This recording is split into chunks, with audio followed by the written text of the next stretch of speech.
Thank you for joining us on ABC 10 Morning News. I'm Jordan Tolbert, and we begin with breaking news overnight out of Vatican City. Vatican officials confirming Pope Francis has died. Bells tolled in church towers all across Rome after the announcement.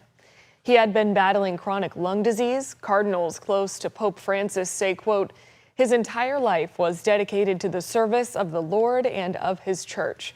He was 88 years old.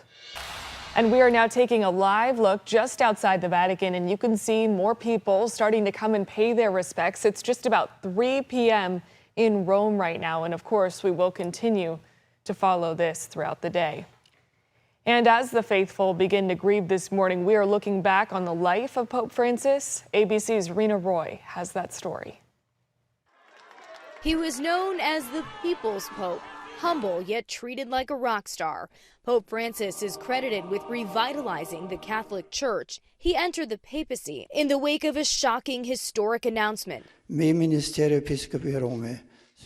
February of 2013, Pope Benedict XVI declared that he would be the first pontiff in 600 years to leave the throne of St. Peter alive. That brought the College of Cardinals to Rome to select his successor.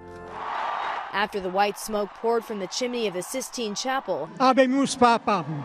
The new pontiff, previously known as Argentina's Cardinal Jorge Bergoglio, stepped onto the balcony. Buonasera.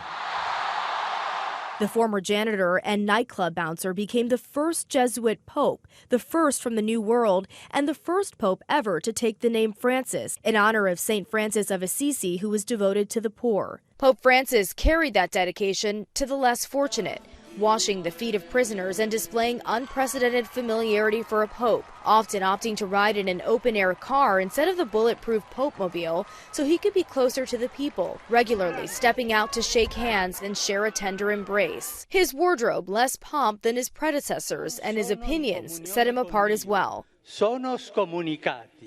He eased the hard stance the church previously held on gays in the church, saying a gay person who follows God, who am I to judge him? Tolerancia zero.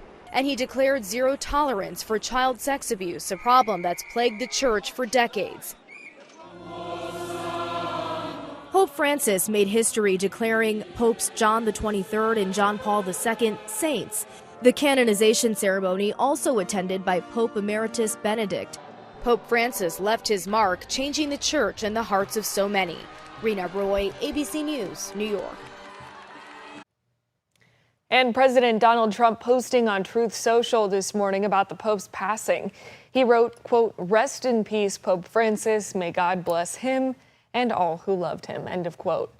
And former President Joe Biden posting on X this morning, paying his respects to the Pope. He wrote in part, quote, Pope Francis will be remembered as one of the most consequential leaders of our time, and I am better for having known him, end of quote.